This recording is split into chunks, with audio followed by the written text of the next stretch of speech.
evening, everybody. This is Mongolia's first English entertainment talk show named Inspired by Zaya. Actually, I didn't study English abroad, but through my really poor English, I just want to proudly introduce Mongolian really educated, intellectual, and successful people.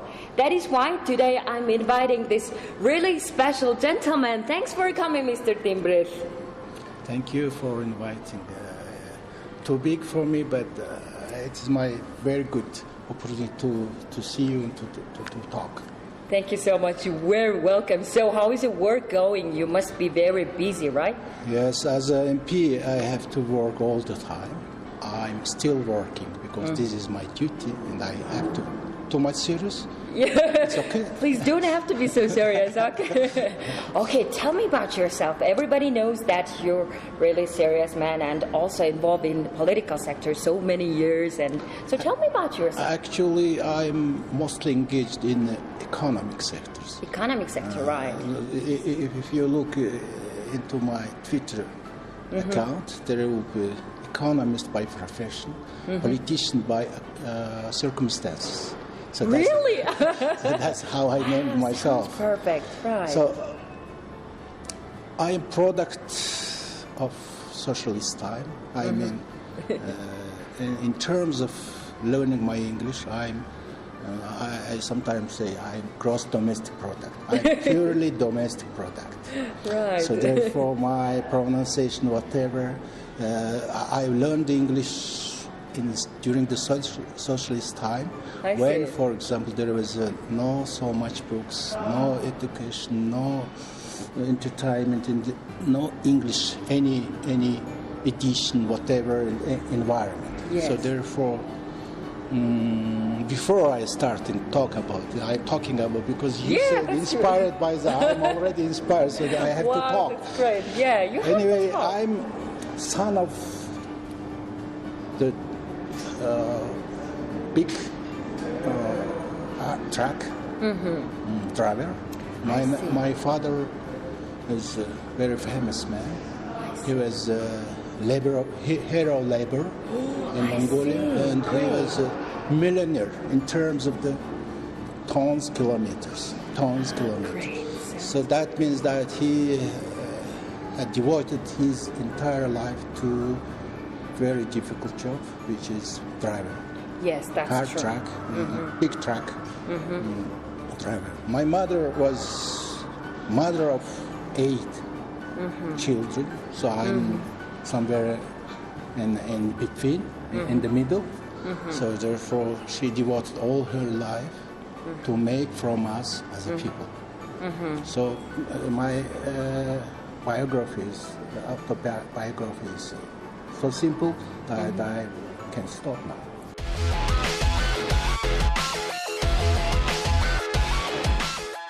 I have 3 children, and I have 2 grandsons now already.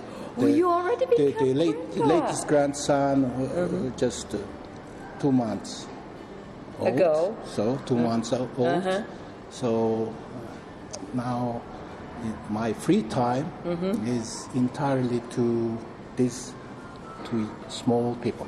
Oh, okay. That's really cute. Congratulations to become a grandpa. Okay. So, as for your education, what kind of universities and institutes did you graduate? I heard that your major studies economy, right? Yes. But you started your career as an accountant, right? Yes. Exactly. Okay, tell me about the details. Yes. By education, I'm an economist. I was educated in 1981. I graduated Mongolian National University by profession as an economist, financial economist, something like that. Because then there was such terminologies, financial accountant or financial economist. So therefore, when I was young, I tried to got to my brain everything which is related to economy, and therefore I read quite a lot of books. As, throughout the years, when I select, now I'm able to select which book is better. So that is maybe my achievement as an economist. Right. And I was devoting my all this through all 30 years to research work. Yeah, research right. Work, and then a practical economist as accountant. Then also as a politician, but economist politician, so to say. So this is my small career. How can you say small? In terms of number, it is quite big, but in terms of experience, I have experience, but not so enough, because really everybody has to learn every time, every day. So therefore, I'm still learning, learning by doing. You told me that you are inspiring young people. Yes, right? That's true. That's true. There was a book which is, we call it Улсын Black Book. Yes, it's a really famous book, right? Self-learning. Yeah. Yes, Teach yourself English. Yes. Yeah, the topic. So I just worked with this small book, and even not going outside from my home 1 month. Then I started to read. I see. Whatever, even though I did not understand what does it mean, because when you're learning any language, foreign language, you have to have three things. One is you have to have eyes to remember how it is written, this kind of language. I see. The second, you have to hear, and you have to use your ears, so that it could penetrate to you. Then, of course, you need brain. Yes, that's true. To make all this foreign language vocabulary, especially sentences and expressions, into your brains as a in the file form, as a file. Yeah. Otherwise, if you will just put there, it will be really nothing. It will be mechanical collection of this information. Yes. File it, it will form basis of knowledge. Yes. So that's my approach. Yeah, great. Thank you for your great advices. Thank you so much.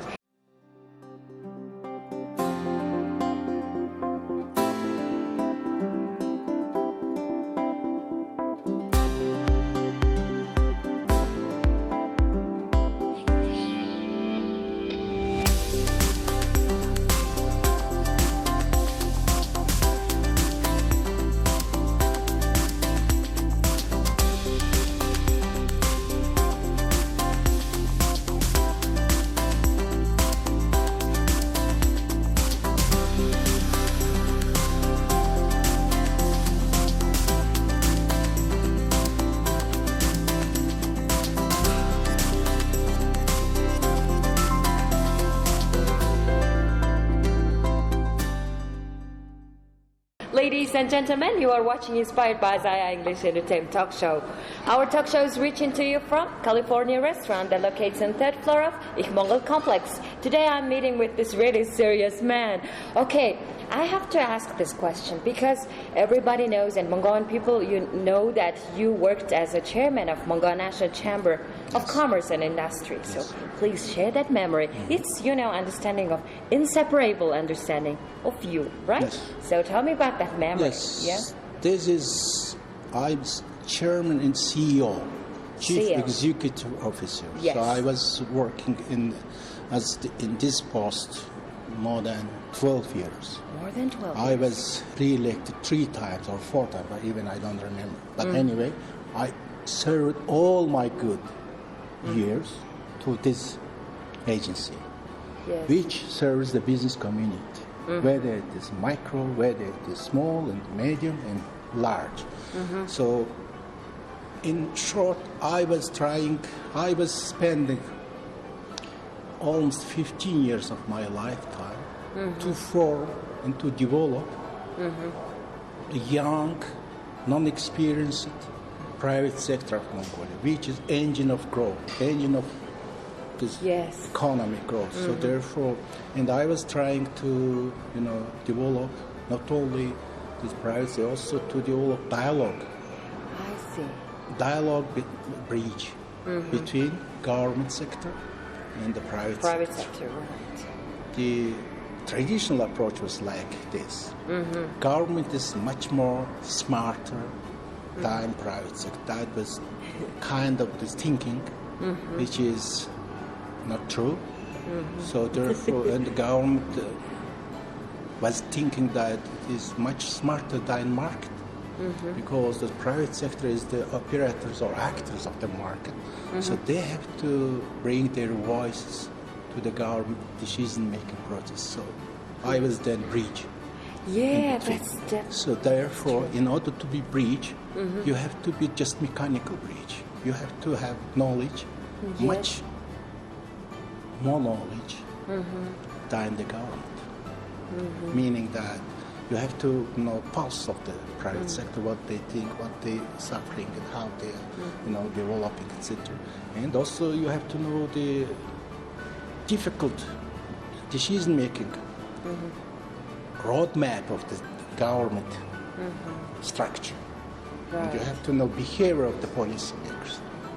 Behavior of the policymakers. Yes, this is very important part, because even there is a economic discipline which is called behavioral economics. It is very important because in every society, in every economic life, you have to know really behavior of the people. That's why, for example, in the developed countries, I would say, there is indexes, business confidence index. This is also behavioral thing, also consumer confidence in the business sentiment, etc. So that means that in order to make decisions, you have to know what people think,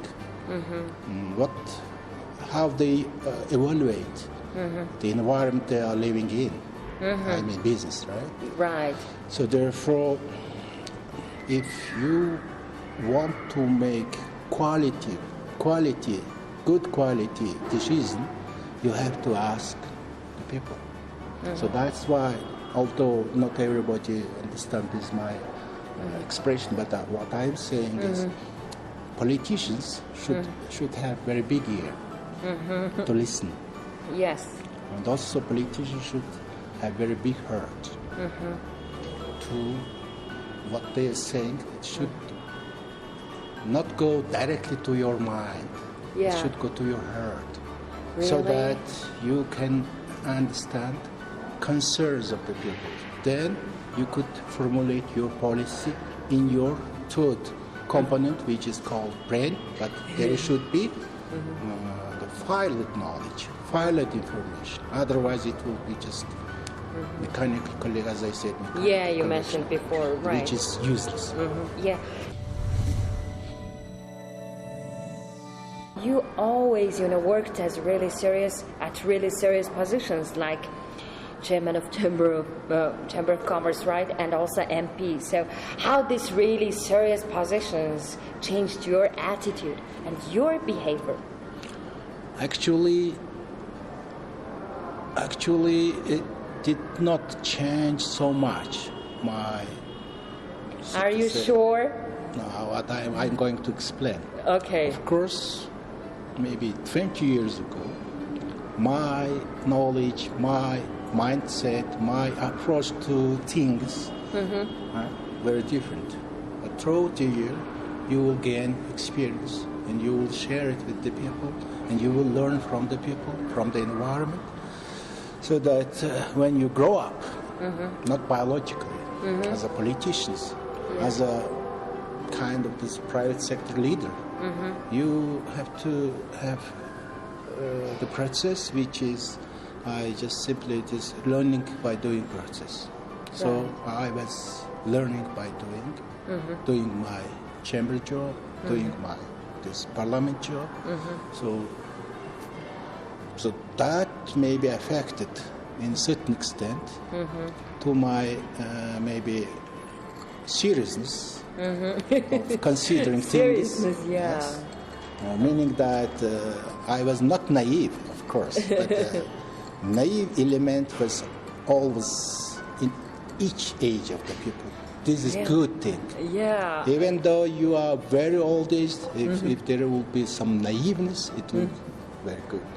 Because that means that you still has childhood spirit inside yourself, so that you can. Sometimes we behave like this, like child. So this is the natural element of human being.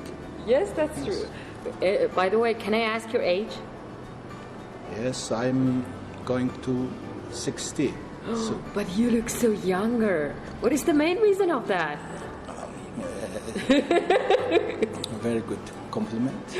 Yeah, please take it as a compliment, okay? But, work, no, seriously. Because you have a lot of workload, but your hair looks great, but you look so younger then. But childish kind of spirit inside your mind and soul is good. Yes, that's true. And also straightforwardness of dealing with the people, or saying what you think. And I think this is very important for people, because your spirit is, when, for example, there is some saying like this, age is just quantity. Yes, that's agree. Yes. Age should be quality also. Yes, that's true. Give me that word. Yeah, that's so therefore, really great. What I am saying is, if you looking for the quality side of your entire life, whether you are a student or whoever, it doesn't. Sometimes it is not measurable. It is just you have to have this non-monetary or non-quantitative terms, so that it will just enter to you, to your body and soul. So this is, I think, very important, because I'm trying to avoid from your question about my young. Yes, please don't try to avoid, right? Okay, thank you so much. Ladies and gentlemen, our talk show is reaching to you from 3rd floor of the Mongol complex.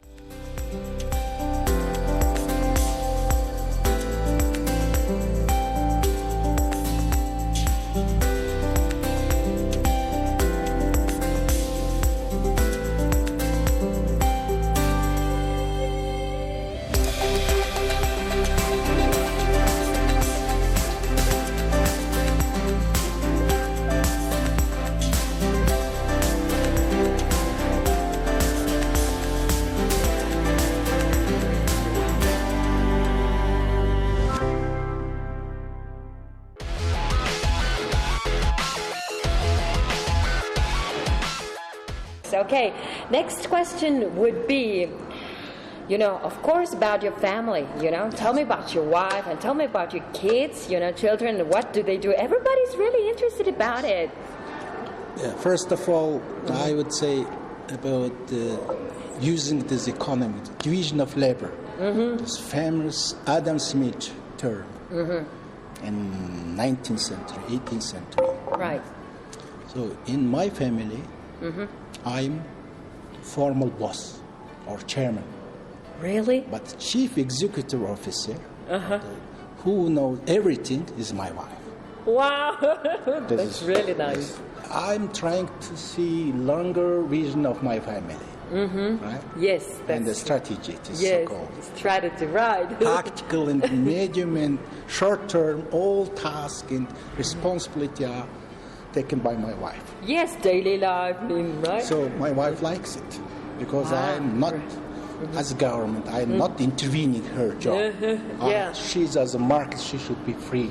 Yeah, it's a free market. True. So wow, you must be very good husband.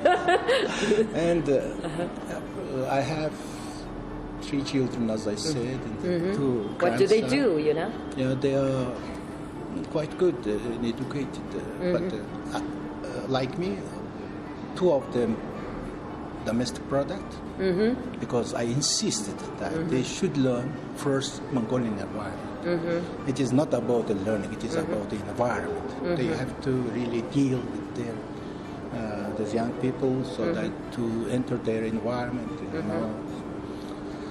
make show, going to show, whatever, so they should learn it. So they should live in this Mongolian environment. So that was done by my eldest son, who is now approximately 22 or 23.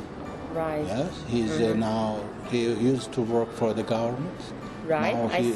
he is going to move to private sector, and very soon. And he, as he says, he wants to start his own kind of entrepreneurship. Wow.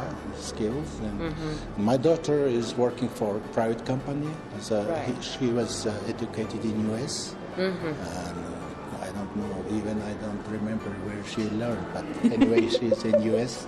in somewhere in You're so thick-skinned, right? California University or something. Something like that, Yes, right? but anyway, her English 1,000 times is better than mine. Really? Yes, and my the last, the smallest, or smallest. Yeah, smallest, right? Smallest, yeah. He has learned in China, in Beijing.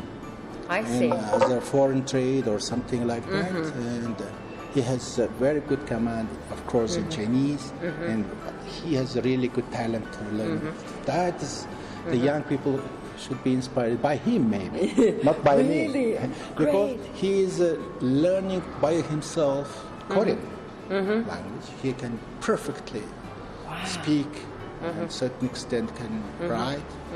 Korean language, of course, Chinese and English also.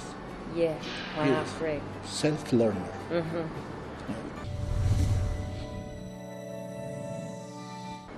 And also, I should say to young people that there is no special talent for learning English.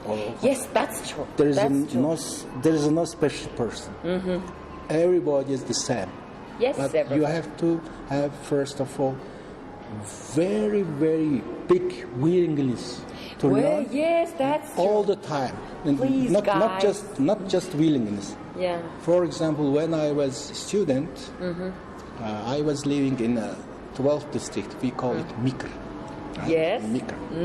And I was working from my home to university, and then, for example, there was winter, and I was learning, say, for example, Russian and English then myself, and all the time I was thinking, because this is very important to think every time, not stop. Yes. Because you just see what it would be in English. You just think yourself. You ask yourself like this. So Yes, this is really because nice. it makes your brain all the time focus on what you're going to. So it will be automatic kind of this movement. When you see something, you will see automatically what it will mean in English or something. I just really want to highlight one of your things is you are actually Mongolian honored economist, right? Gavьяат, right? Yes. Yes, I'm just really proud of you. And when did you really proud by yourself last time? Now, for example, what I'm doing is now. My characteristic as an economist, I all the time I am trying to find some solution, not problem. Of course, problems everywhere. Economic problem, economic growth, or this private sector, this jobless rate, etc. This is problems, economic problems. But you have to find solution. Yeah. So I'm trying to find my own solution. Meaning that, say for example, now economy is down. Yes. Business activity almost like zombie. Yeah, that's true. Like this. So some things, and we need recovery. So if you look at the Mongolian business financing or consumer financing or economic financing, you will find very high loan interest rate. So therefore have to make down loan interest, not by administrative ways, so that there is the general economists will say, of course there is a need competition, but how to make competition to work is very important. That is the incentive and motivation. The government recently announced that Samaching or good herdsman or Sanghasha good, what is called Hasha. Yeah, some kind of projects, right? Yeah, some projects. Which behind that there is a philosophy or concept which is now talked and very important for the worldwide, which is called inclusive financing. World Bank, every international agency says that world needs inclusive financing. What does it mean in concrete language of Mongolian environment? Meaning that it should be reach to people so that person or company who get the loan or any financial service, they should not fire first. They should not suffer. And they should not go bankrupt or should not be in trap. So therefore have to make it. Not, of course there is no administration, it will not work, so therefore this inclusive financing initiative which I wrote half years ago, it is now in place. It is already working. Yeah, it's working, yes, right. And now I'm working on the law, on economic law. A very strange name. Law on household economy. Law on? Household economy. Household economy, If right. you look any economic textbook, it is basics of the economy. You all need three subjects or three actors: household, firm, and government. We have government. We have in our economic system we have government. We have private sector as a firm, right? But we omitted the household from the economic process. There is a need of kind of this to support them. But that's why, although there is a SME in the household loan, but it is very high and it is not so much accessible. So therefore, in order to bring this household as an economic institutional unit, you have to put it in their place so that there is a triangle, tree, right? Yes. They interconnected. So this interconnection should be restored. That's why now I'm talking a lot of the household economy. It is not because there is a coming election. It is because it is my profession. It is my field. Okay, so therefore, based on this research of 10 years or kind of this indicators, I'm trying to make proposals, not only law proposal, policy proposal on how, for example, as I said, to bring inclusive financing into the household life. Okay, I got it. Anyway, good luck to your really great proposals, okay? Thank you. Okay, at the end of the talk show, I just really want to ask one question is that you always look really serious on media things and, who are you as a man? What kind of person are you? Very good man. Really? Directly? How can you say directly? I'm good man, and people say so. Yeah. I think that meaning you must that be very soft, very soft voice. Of course I am soft. Really calm maybe, right? Calm, yes. But, maybe seriousness is because I'm short-sighted. I have these ears, therefore like this. I see. So, in real life, I'm quite good man. Especially, I'm very good to my grandsons. Oh, really? This is my whole new way of my life. Wow, so that's really there is a real inspiration for me. Yes.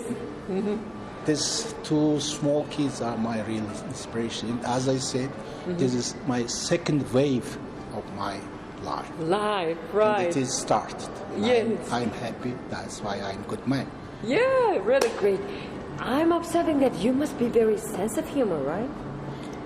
Oh, yes. Without sense of humor, it is very difficult to live.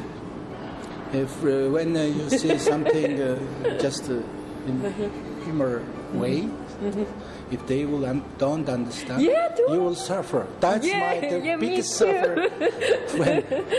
Wow, really great. Okay, so our talk show has a special part, which is to throw Mongolian tradition for ankle bones, right? Let me see your spirit, right? Okay, if you throw horse and sheep You mean that you're lucky, okay? If you throw camel and goat, you mean you deemed a little bit unlucky, okay? Let me see your spirit. Whatever. Good luck anyway. Whatever. That is it. Wow, it's 2 camel, 1 goat, and this is something like this. Okay. how can you change it? It was like this. Yeah, But meaning that I have a long way to go with this couple of camels. Yes, that's really good. It's actually good fortune teller, right? Yes. Okay, yeah. So, Mr. Dэмбэрэл, thanks for coming, and it was really nice to talk to you, and it was my really pleasure to talk to you. I wish you every success in your life and work in the future, and please be a good grandpa, okay? Yeah, thank you very much. Okay, and I also wish you lots of joy and happiness. Yeah, thank you. And also good luck to your political career, okay? Please look at that camera, and you can say whatever you want to your family members, to your friends, maybe to Mongolian president, maybe to Mongolian youth, maybe. I say something to youth or to your viewers or to your audience, that I was inspired today by Zaya. Thank you. This is good show. Thank you. I think the most important why I call it good, because it is useful for young people, for those who are learning English. So I think I just a little bit contribute to this show, just sharing openly what I've learned, how I learned, and who am I. So thank you very much. Okay, thank you so much. It was the Mongolia's first English entertainment talk show named Inspired by Zaya. I always really proud of Mongolian, really competent and successful people. So please guys, be strong, be happy, and be ambitious. So see you next week.